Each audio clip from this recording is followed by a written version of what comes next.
Ora, boa noite, seja bem-vindo a mais um programa de Conversas na Lua. Um programa que fala sempre em livros e outras histórias que os nossos convidados têm para nos contar. Hoje o nosso convidado é Diniz Hermida. Bem-vindo, Diniz. Olá, obrigado. Paulo, boa noite. Obrigado pelo convite. Obrigado, é um prazer. Diniz Hermida lançou apenas um livro que se chama Refém das Marés e que vendeu logo, numa primeira edição, mais de 5.000 exemplares. Mas vamos falar com o nosso convidado para nos contar como é que foi essa experiência de editar um livro. Foi uma grande aventura, foi uma experiência marcante na vida de qualquer pessoa. Costuma dizer-se que falta só a seguir plantar uma árvore e ter um filho, mas esta foi, de publicar o livro, foi muito marcante, foi uma experiência que mudou a minha vida e, de acordo com algum feedback recebido de alguns leitores, também a vida de alguns leitores, que é um ótimo sinal. Certo. É um romance, estamos a ver a capa do livro, Refém das Marés. À primeira vista, parece-me que aqui a componente mar tem alguma coisa a ver com algum gosto especial. O que é que trata, no fundo, o que é que trata o livro? Sim, o título deve-se ao facto de o protagonista do livro, da história, estar apaixonadíssimo por uma mulher, mas contrariadamente. Ele não queria gostar da mulher por quem se apaixonou como gosta, e não pretende fazer nada em relação a isso, não pretende aproximar-se dela de todo, mas descreve o amor que sente por ela, umas vezes em prosa, outras vezes em verso, em quadras, sempre utilizando esta alegoria, esta imagem de estar preso numa maré, de ser refém de uma maré que se abateu sobre ele e a respeito da qual ele não pode fazer nada. E então usei esta imagem para ilustrar um amor impossível, para ilustrar um amor que não vai ser transformado em nada. Daí o Refém das Marés. Exatamente. Estamos a ver agora uma fotografia em que foi no lançamento em dezembro. Em dezembro de 2016. Uma noite muito feliz, muito agradável, onde tu também estiveste presente. E que chovia muito, eu lembro-me. Muito.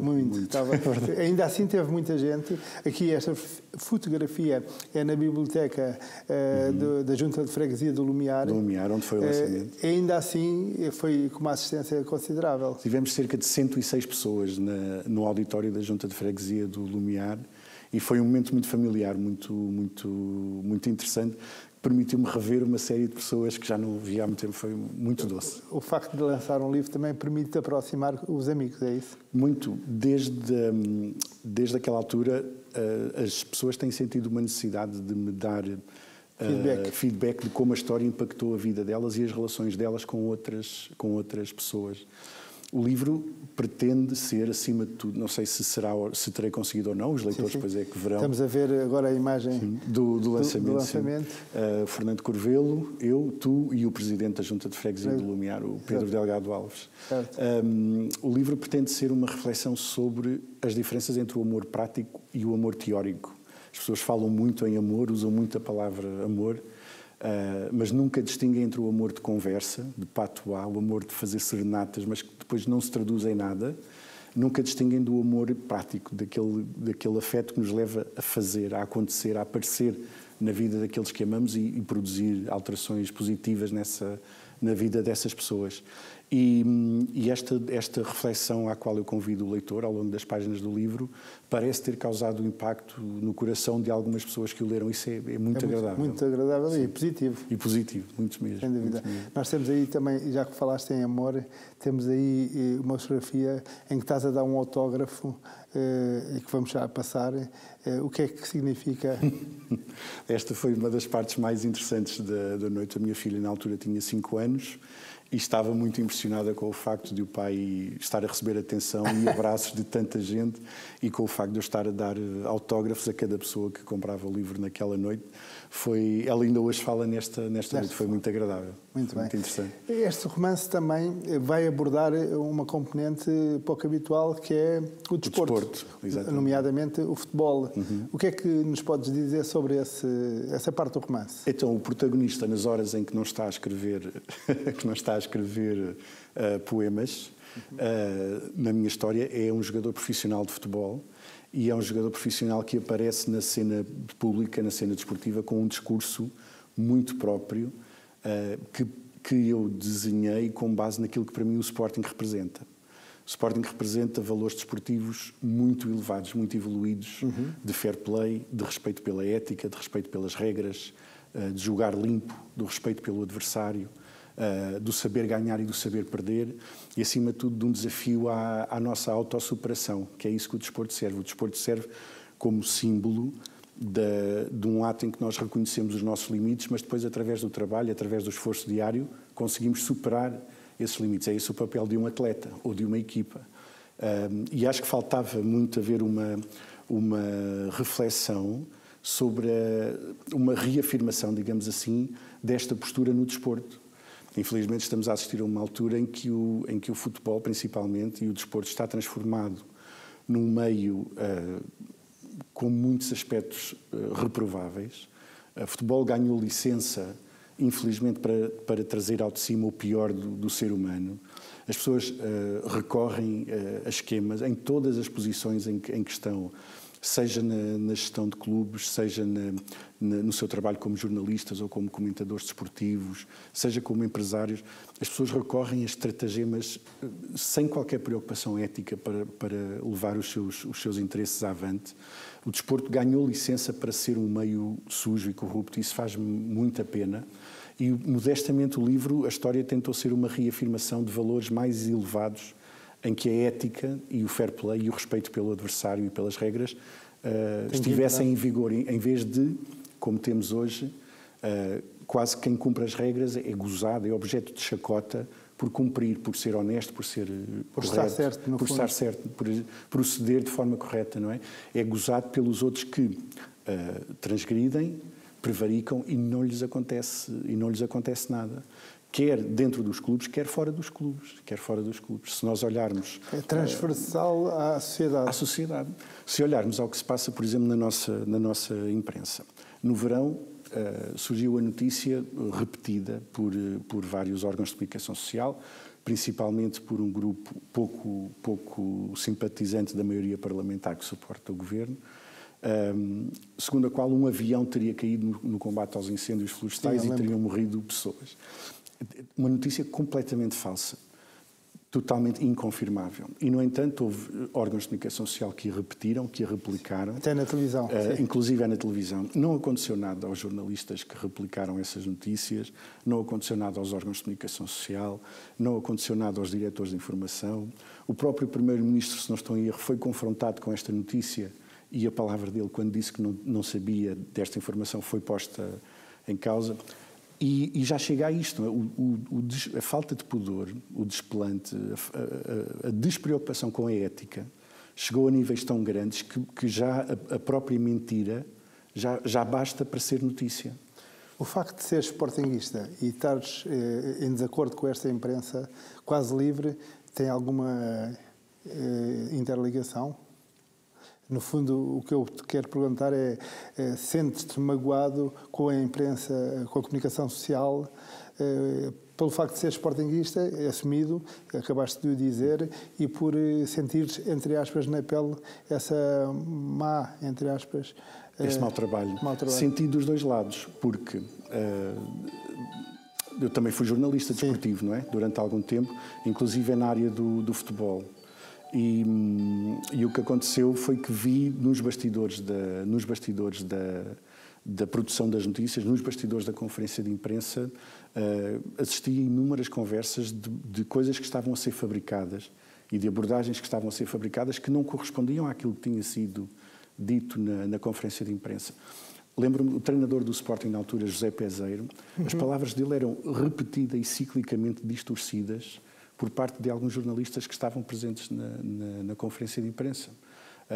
E então não é apenas como sportinguista que estes comportamentos me chocam, também é como antigo jornalista e como pessoa que tentou cultivar um jornalismo baseado numa certa objetividade e numa certa ética e que viu na generalidade dos grandes meios essa preocupação não existe. Também foste editor de uma revista de pesca desportiva. De duas, e isso permitiu-me viajar e conhecer o nosso país, conversar com muita gente. É um desporto muito bem representado no nosso clube pelo Carlos Mata e por todos os seus colegas. É provavelmente o desporto mais praticado em Portugal, embora seja um gigante silencioso. Não é? E nessas viagens, São Miguel, temos aí uma fotografia de São Miguel, diz-te alguma coisa? Diz-me muito. Numa viagem que fiz a São Miguel, tive a oportunidade de percorrer o território da ilha e constatei com muita alegria que são inúmeros os edifícios e as casas que têm na sua decoração elementos relacionados com o Sporting, ou bandeiras, ou cascóis, ou leões, ou a própria parede está pintada com as cores do clube, ou com os símbolos do clube. É uma ilha realmente verde, não apenas pela vegetação, mas também pela penetração do espírito sportinguista nos nossos amigos açorianos. Será que São Miguel, a maioria das pessoas são sportinguistas? Acredito, não consigo dizer de forma objetiva, mas não me espantaria. Temos aqui uma fotografia sobre Santa Maria, presumo que a fazer num barco, a fazer uma reportagem de pesca desportiva. Exatamente, estávamos num torneio de pesca desportiva embarcada ao largo de Santa Maria, uma ilha que também trago no coração, e era um domingo, e nesse dia o Sporting estava no Jamor a disputar uma final da Taça de Portugal, que ganhou, e pronto, e esta é a fotografia que se festeja essa vitória. Eu era o único sportinguista naquele barco, era um grupo de pescadores e amigos que estávamos a acompanhar o concurso. Eu era o único sportinguista e então foi um momento muito doce levantar aquele cachecol naquele momento. Foi o único, mas a marcar presença efetiva. Como adepto, costumas ir ao estádio, ver os jogos. Sim. Nós temos aí outra fotografia em Alvalade, em que, equipado com rigor, como é que é essa emoção de ir ao estádio para ti? Como é que vês aquele espaço em si e o que é que sentes quando lá estás? Olha, é sempre uma emoção dupla. Porque, de um lado, sinto-me irmanado com todos aqueles milhares de adeptos que comparecem sempre. Nesta altura estava, digamos, mais forte do que hoje. Ligeiramente. Ligeiramente. Sinto-me irmanado, sinto-me em casa ali, mas também é sempre uma emoção dividida, porque recordo-me das vezes em que frequentei aquelas bancadas com o meu pai, que já não está entre nós, já não tem possibilidade de ser mais uma voz nas bancadas. E é impossível estar em Alvalade sem me recordar das vezes que fui lá com o meu pai. É graças a ele que sou sportinguista. Então sinto sempre como se ele estivesse ali ao meu lado Tu até tens uma história engraçada sobre o teu pai, porque tanto quanto sei, o teu pai é do Norte e inicialmente até nem era para ser sportinguista, era mais geograficamente era mais ligado ao Porto. Exatamente. Ele esteve imigrado em Luanda, foi onde eu nasci. Ele foi para Angola nos anos 50. E na altura não acompanhava assim muito o futebol, mas regressou a seguir ao 25 de Abril e estava a caminho de se tornar adepto do Futebol Clube de Porto por questões de proximidade geográfica, realmente. Mas em 75, 76 aconteceu o célebre jogo Porto Sporting, em que o Sporting estava a ganhar por 2-1 e sofreu um golo marcado por um apanha-bolas.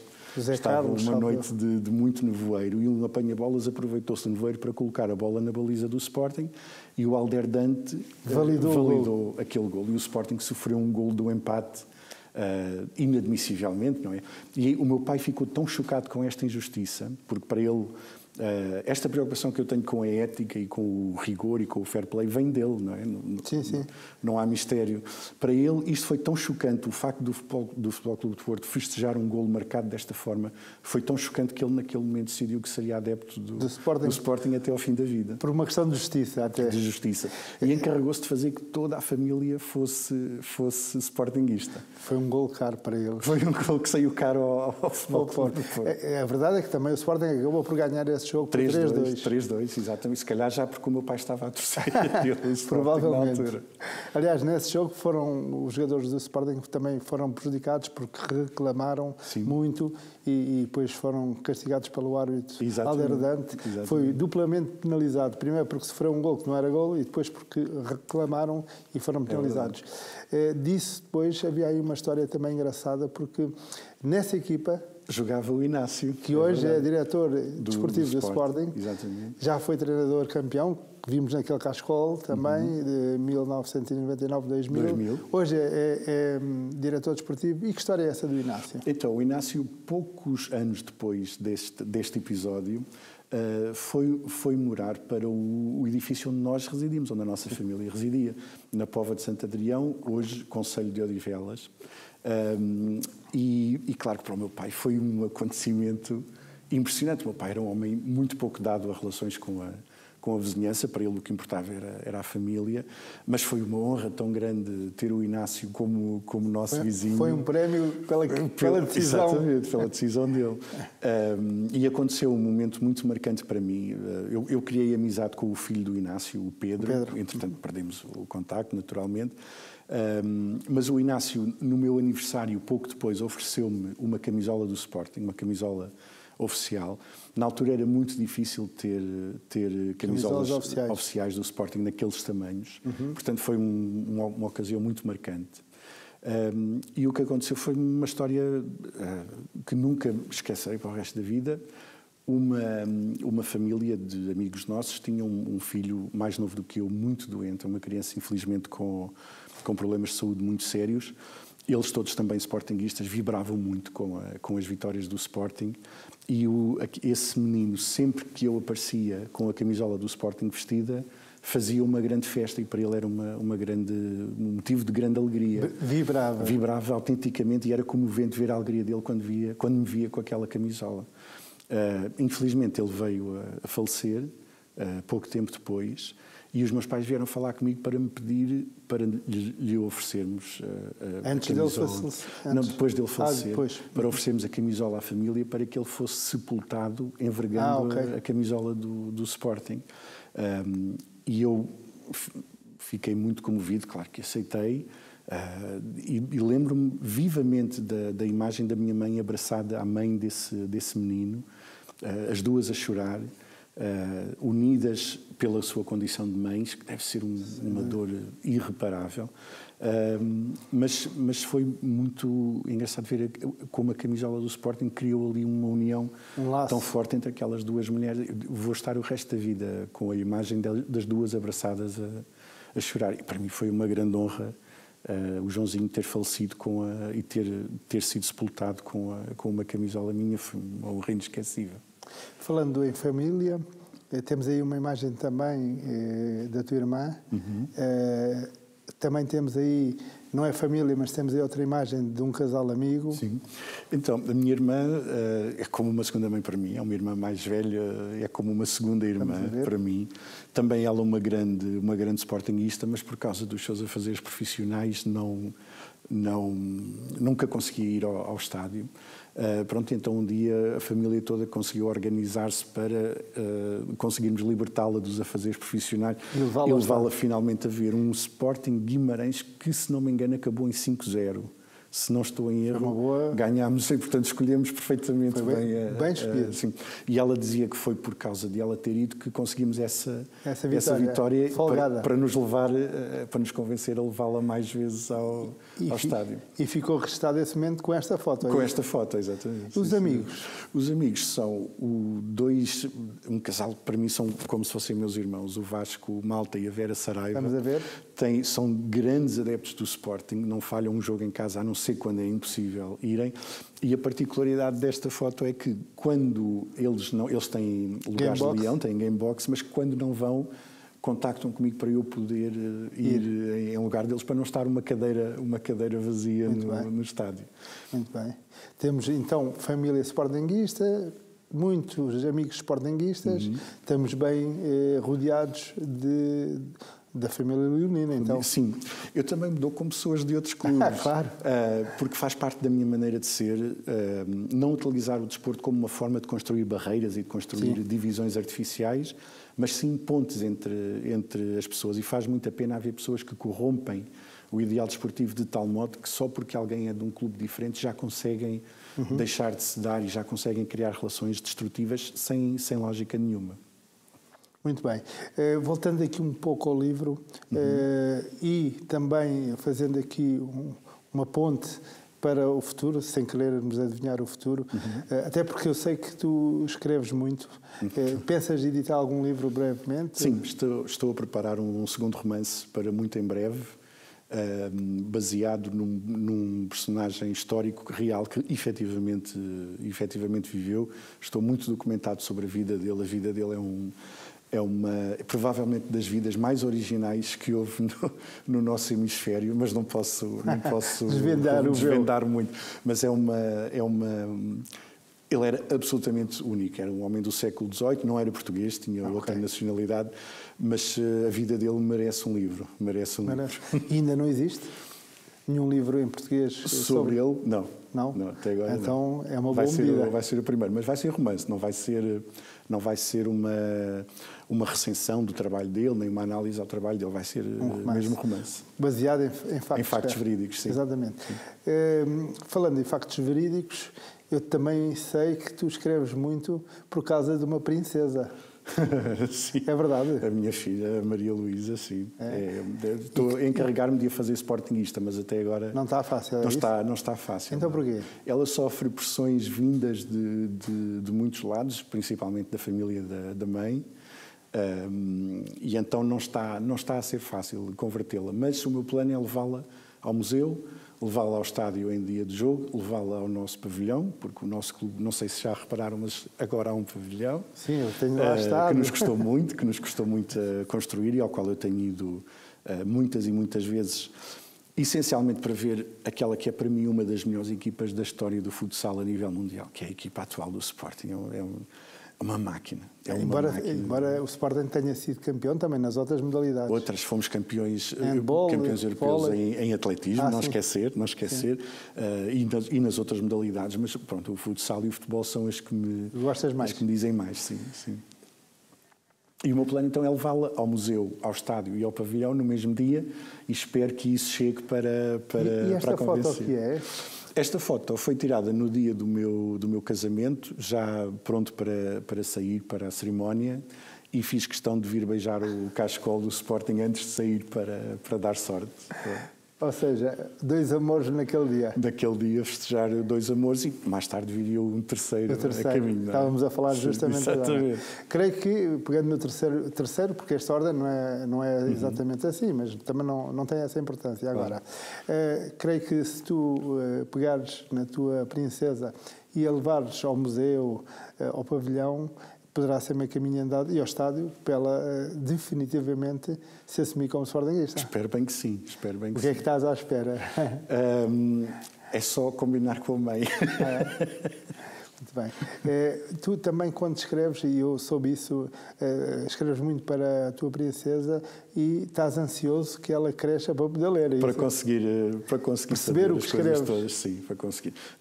Vai fazer 7 anos agora em setembro, portanto é natural que ainda não tenha capacidade de entender tudo, mas foi o segundo amor que eu soube que teria para sempre. Para a vida. Todos os outros que tive foram crescendo e ganhando saúde e perdendo saúde e morrendo, menos o Sporting e a minha filha. Então estes 2 vão ser para sempre, já sei, e não há nada como misturá-los aos 2, não é? E achas que pode surgir daí esse também amor incondicional da tua filha pelo Sporting? Espero que sim, mas ao mesmo tempo sei que este é um clube para sofredores. Não é fácil ser do Sporting, por muitos motivos, alguns externos ao clube, outros internos ao clube. Nós temos que pôr a mão na consciência e ver que nem sempre somos coesos. Nós não somos coesos. Nós, como adeptos, a nossa ânsia de que o clube progrida e tenha objetivos e resultados é sempre tão grande que às vezes queremos dar passos maiores do que a perna. Não damos tempo e espaço a quem está nos lugares para desempenhar as suas funções e alcançar os seus objetivos. E não é fácil ser do Sporting. Então eu também sei que ao transmitir o meu sportinguismo à minha filha, que lhe vou estar a transmitir uma noção ética forte, valores ideais elevados, não é, de respeito pelo adversário, de respeito pelo próximo, mas ao mesmo tempo também eu vou estar a levar a uma vida de muito esforço e de muito sofrimento, onde tudo aquilo que o Sporting conquistar é tirado a ferros. Ninguém nos dá nada, nunca. Ninguém nos dá nada. E tudo aquilo que se conquista neste clube é à custa de muito suor, Muito trabalho. E é por isso que o nosso lema é aquele que é, e faz-me pena que às vezes haja gente que se diz sportinguista e que não sabe o nosso lema e não o aplica, não o põe em prática. Até na vida. Na vida, claro. Até na vida. Então, mas o desporto é mesmo. O desporto serve como uma escola para a nossa vida, não é? Nós, quando estamos a superar as nossas marcas desportivas, estamos a criar mecanismos na nossa cabeça de superar os nossos problemas da nossa vida. É esse o desafio. Muito bem, Dinis, estamos a terminar. Muito obrigado por teres vindo. Obrigado. Foi um prazer, espero que tenhas gostado. Muito obrigado. E nós ficamos por aqui, espero que tenha gostado e, em nome da nossa equipa da Sporting TV, agradecemos a sua presença e combinamos para a próxima semana com outro convidado aqui nas Conversas na Lua. Obrigado por ter estado desse lado.